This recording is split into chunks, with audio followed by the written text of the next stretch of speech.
Hello students, in the previous video we had covered session 4. Okay, now in this video we are going to start with the session 5 of unit 2 web applications. The name of this session is creating and publishing web pages, and here we are going to study about creating and publishing a specific type of web page, which is a blog. So now we will study what is a blog, what are the common features of a blog, what are the main entries, or what are the main pieces of information which a blog can carry, which a blog can have. Okay, and then we will study what are the instructions which should be followed while writing a blog. So this is the content of this video. Okay, let us start now. First of all, we will discuss what is a blog. Okay, so what is a blog? Actually, a blog is a short form of the term weblog. Okay, weblogs is a full term. If that term is shortened to make the term blog. The blog comes from weblog only. It is a short form of weblog. Okay, so actually what is a weblog? See, many of us are familiar with the diaries. See, what are the diaries or journals used? The diaries are used for recording day-to-day information about our activities or about our thoughts, about our passions, about our interest and all. Okay, what we think every day, what we do every day. Okay, all of us are very familiar with the diaries, and many of us are also having the habit of recording and updating each of our activities and thoughts in a diary also. Okay, so it is actually diary is a place to express yourself or ourselves to the world, and a place to share our thoughts and your passions. Okay, so you can think of the blog as an online diary. A blog can be considered as an online diary where any person can update, any person can write about his or her own activities, his or her own interest, his or her own thoughts. Okay, you can share your thoughts, your interests, your activities on a web page in the form of a blog. So a blog is, in short, you can understand the blog to be a online diary or an online journal. Okay, so a blog is a discussion. The formal definition is given here. A blog is a discussion or informational website published on the world wide web. Okay, discussion means what? It can also be used for discussing any particular topic or information also. Okay, or it could be some informational website. That website could be containing information about some individual also, some individual person also, or containing information about other persons or organizations also. Okay, a blog is a frequently updated a blog is a frequently updated online personal journal or diary. Okay, blog is what? Blog is frequently updated. When the whoever person writes a blog is known as a blogger. So a person who writes a blog is known as a blogger, and the blogger always frequently keeps on updating his or her own online personal journal or diary. Like what we do in diary, we frequently update it. We update it every day, or we can update it 3 or 4 times a week also, or we can update it on a weekly basis also. Okay, but what we do in a diary, whenever we are using a diary, we are writing a diary, we are always updating it at constant intervals of time. So this is also in the case of blog. A person who writes a blog, a blogger, always keeps on updating the blog at a frequent interval of time. Okay, it is a place to express yourself to the world and a place to share your thoughts and your passions. The content of a blog typically includes text, pictures, videos, animated GIFs, and even scans from old physical offline diaries or journals and other hard copy documents. So a variety of things which are discussed here, which are mentioned here, can be shared by using a blog.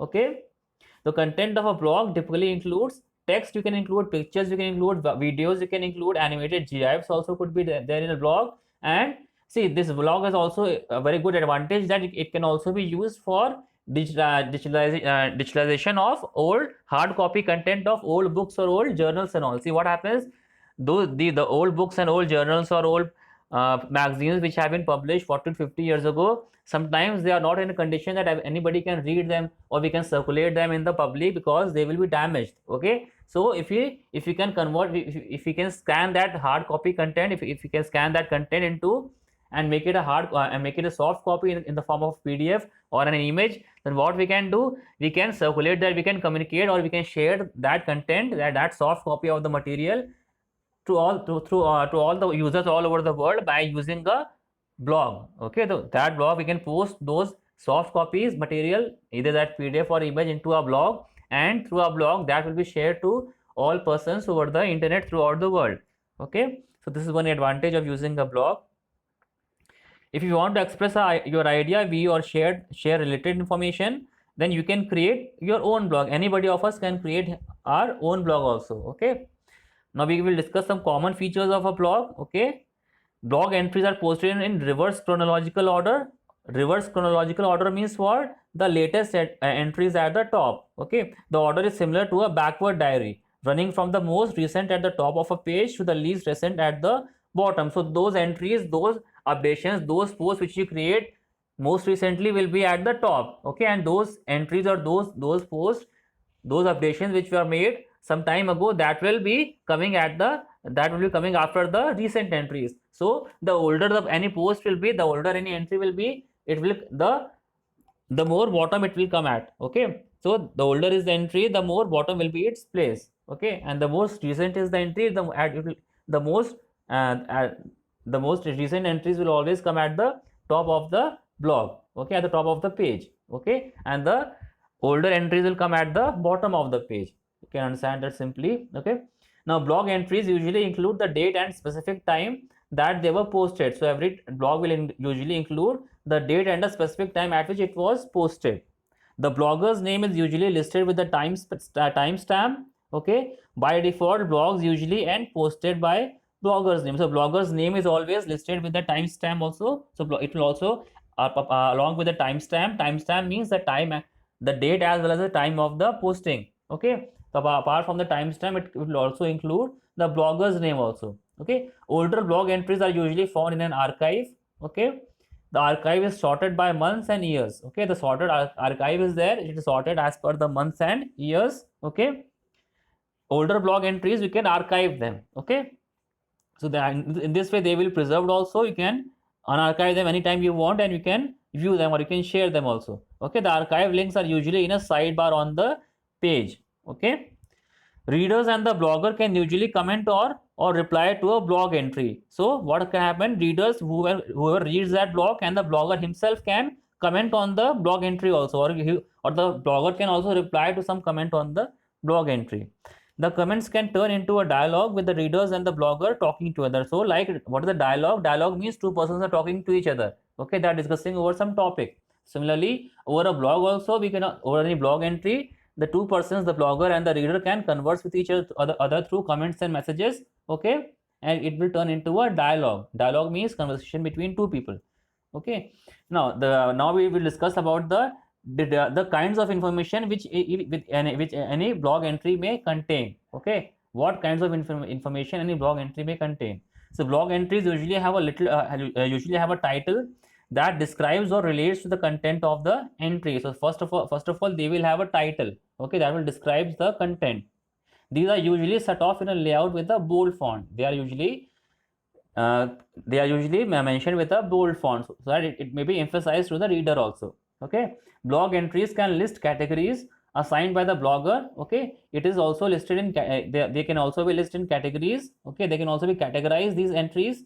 Okay, when a blog includes categories, you will usually find a list of the categories in a sidebar on the site. So how will these categories mentioned? These categories will be mentioned in a sidebar on the site. Okay, bloggers may choose an icon to, so these the blog entries can also show some categories, and when these the blog entries will show categories, then these categories will be found on the sidebar. Okay, on the site, on the website itself. Okay, bloggers may choose an icon to represent their current mood. Okay, like we are using emojis, we are using different icons for expressing ourselves. Similarly, bloggers can also choose any icon to represent their current mood. Bloggers can include information about the song they were listening to when they wrote a blog entries. Like for example, see, sometimes it is blog writing is a very informal activity. Okay, people may be doing anything in their home, they may be listening to songs, they may be watching any movie, they may be doing any other type of work while writing a blog. Okay, so they can also include some information. If you want to tell the world what they were doing while writing the blog, they can also do that. They can also tell what they were doing when at the time of writing their blog. Okay, the blog can also include the bloggers can also include information about the song that they were listening to when they wrote a blog entry. So the facility is also there for mentioning the song also if they were listening to any song. Now, Instructions to write a blog. What are the simple instructions for writing any blog? Okay,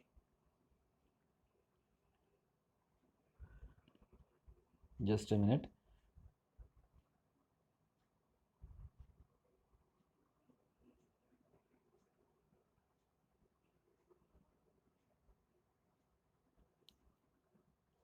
Okay, the blogger can be written any the blog can be written on any topic, but considering social and ethical issues. Okay, the blog should be written on any topic, but that topic should not be any topic which is not relevant. Okay, because if you write a blog on any relevant topic, then the readers will also have some interest in the blog. Okay, so the blog can be written on any topic, but considering social and ethical issues. Okay, it should be based on some social and ethical issues which should be relevant also. Okay, and we should not be uh, we should not be vulgar, or they should also not be very irrelevant. Okay, blog contents must be useful and important information. Your blog should aim to help and educate your audience, offering valuable takeaways. So the person who is reading your blog, he should be able to gather some information, some useful takeaway, some useful information which he can use from your blog. That your blog should be containing some important information also. Okay, which must be useful also, not just only jokes for entertainment purpose, or only things which are meant for pastime. Okay, which are only used for your blog should not contain only that content which should only for entertainment purpose. Okay, it should also be containing some useful information. Okay, now blogs must be well written. Okay, they can be the best, most interesting, well written articles, but if they are not easily digestible, they get skipped over. Okay, the blogs must be well written. Okay, they must be interesting, they must be well written, they must follow a specific format also, the standard format which the bloggers are using. Okay, but if they are not easily digestible, they get skipped over. Okay, digestible means what? The user must be able to understand them, and the user must be the reader must be able to understand them, and he should be able to relate to them also. Okay, he should be able to accept the facts which are being mentioned in the blog. If you're writing something which is very absurd, or which is very, you can say, which is very different from what the different from the reader's perception or from the reader's thinking, then the reader may lose interest in the blog, and he may skip your content also, he may not read your content properly. So the blog should be well written, and they should be easily digestible. Okay, they should be easily understandable and agreeable also. Okay, digestible means agreeable. Okay, blog entries must be in appropriate length and well structured. So there should be well structured, there should be proper structure for the blog, and they must be of appropriate length. Appropriate length means what? The length should not be very high, they should not be very long also, and in the same way, they should also not be very short also. The length should be appropriate. Length should be such that the content is properly provided in the blog. Okay, whatever information the writer, the blogger wants to convey, he should be able to convey that information by using concise number of content, the concise number of words. Okay, it means that the length should be appropriate. It should not be very long, as well as it should not be very short. It should not be that short that the content is not easily understandable. Okay, it should be of appropriate length.